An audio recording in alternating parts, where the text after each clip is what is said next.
کہ وہ قسم ہے جو اللہ تعالیٰ نے آپ کے اوپر اوبلیگیٹری کر دی ہے، اس کے بغیر چارہ نہیں، وہ ہے نماز۔ وَأَقِمِ الصَّلَاةَ لِذِكْرِي، میری یاد کے لیے نماز کو قائم رکھنا۔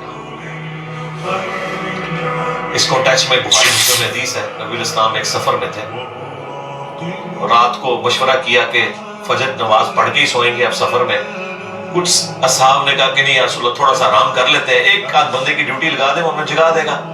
حضرت بلال کی ڈیوٹی لگائی گئی اور وہ اپنی سواری پہ مشرق کی طرف رک کر کے بیٹھ گئے کہ جیسے ہی صبح صادق ہوگی، جو پو پھوٹتی ہے فجر کا وقت داخل ہوتے وقت، جو رات کے اینڈ ہونے کی نشانی ہوتی ہے،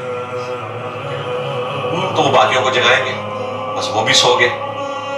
ہاں جو قوالی لکھی ہوئی ہے اس میں تو سورج بھی نہیں نکلا تھا، لیکن یہاں سورج نکل آیا، کیونکہ یہ مسلم شریف میں لکھا ہوا ہے، وہ مولانا شریف میں لکھا ہوا ہے۔ بخاری میں تو تھوڑا سا ایسا ہے، مسلم میں پورا یہ واقعہ ہے۔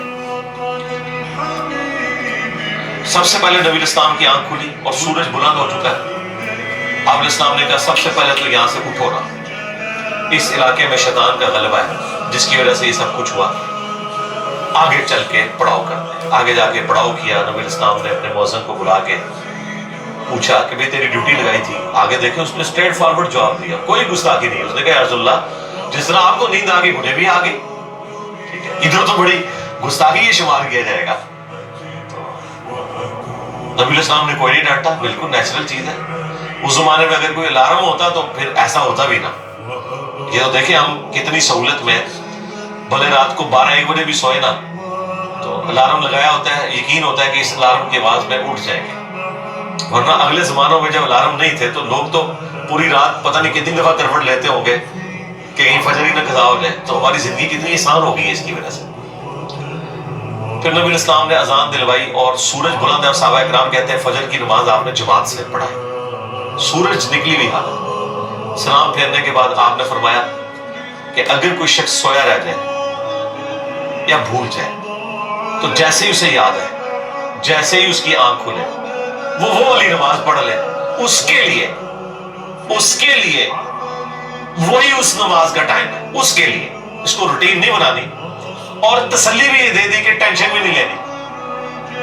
ٹھیک ہے اگر ایسا معاملہ ہو گیا اللہ معاف فرمانے والا ہے، جان بوجھ کے تو نہیں کیا، اور تمہاری وہ نماز قضا بھی نہیں ہوگی۔ ظاہر ہے کہا اس کے لیے اس کی نماز کا ٹائم وہی ہے، وہ قضا بھی نہیں ہوئی، ادا پڑھی ہے تو جماعت کرائی ہے نا، ورنہ سورج نکلی ہوئے فجر کی نماز کا ٹائم تو نہیں ہوتا۔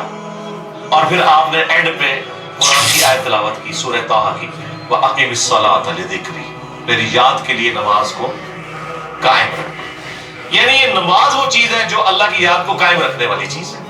یہ 5 ٹائم اللہ نے اس لیے مقرر کیے ہیں کہ اگر کوئی شخص کچھ بھی نہ کر سکے، ایٹ لیسٹ یہ 5 اوقات میں چاروں نہ چار میرے سامنے جھک جائے، اس کی حاضری لگ جائے گی۔ وہ یعنی جس طرح ایک بندہ فوجی پریڈ کرتا ہے، وہ چاہے بوجھل دل سے بھی کر رہا ہے، اس کی ڈیوٹی شمار ہو گئی۔ یہ نماز ڈیوٹی ہے۔ یہ شیطانی وسوسہ اپنے دماغ سے نکال دیں کہ اگر کسی کا نماز میں دل حاضر نہیں ہے تو اس کی نماز قبول نہیں ہے۔ نہیں، نماز کے فرائض میں آپ کہیں قرآن و حدیث میں نہیں دکھا سکتے کہ خشوع خضوع اس کا حصہ بنایا گیا ہو، کہ نماز کے اتنے فرائض ہیں ان میں سے خشوع خضوع بھی ایک ہے۔ نہیں، خشوع خضوع کبھی ڈسکس ہی نہیں ہوا اس حوالے سے۔ ترغیب کے لیے ضرور ہوا کہ اہل ایمان کی نشانی ہے کہ وہ توجہ سے نماز پڑھتے ہیں، یہ کہیں نہیں آیا کہ جو توجہ بڑھ جائے اس کی نماز نہیں ہوتی، یہ کبھی نہیں ہوا۔ یہ ٹاپک ڈسکس نہیں کیا گیا اسی وجہ سے کہ اللہ کو پتا تھا کہ دماغ سوچتا ہے، خاص حد تک انسان کنٹرول کر سکتا ہے۔ ہاں باقی ارکان کے اوپر بات ہوئی کہ ہر رکعت میں 1 رکوع اور 2 سجدے ہیں، اگر یہ والی غلطی ہو جائے تو اینڈ پہ سجدہ صاف کر لینا ہے۔ لیکن کہیں پہ خشوع خضوع نہیں ڈسکس ہوا کہ اگر کسی کو خیال آیا تو وہ نماز ہی دوبارہ پڑھے یا وہ اینڈ پہ سجدہ صاف کرے، یہ بات ڈسکس نہیں کی، اسی وجہ سے کہ اللہ کو پتا تھا کہ یہ ایک ڈیوٹی ہے جو انسان نے پوری کرنی ہے۔ اور اس دھاگے کے ساتھ انسان پھر بندہ رہتا ہے جب، تو یہ 5 اوقات میں جب اللہ کے سامنے آتا ہے نا تو پھر وہ اللہ تعالیٰ سے اپنا دامن چھڑا نہیں سکتا، باقی کی زندگی بھی اس کی پازیٹیو ہو جاتی ہے۔ جو اللہ تعالیٰ نے فرمایا کہ نماز بے حیائی اور برے کاموں سے روکتی ہے، اگر کنٹینیوسلی انسان پورے پروٹوکول کے ساتھ نماز کو پڑھتا رہے۔ تو میری جان کے لیے نماز کو قائم رکھنا. یہ بھی بخاری میں بھی ہے اور مسلم کے اندر بھی. یہ کتنی ڈھارس بنانے والی چیز ہے.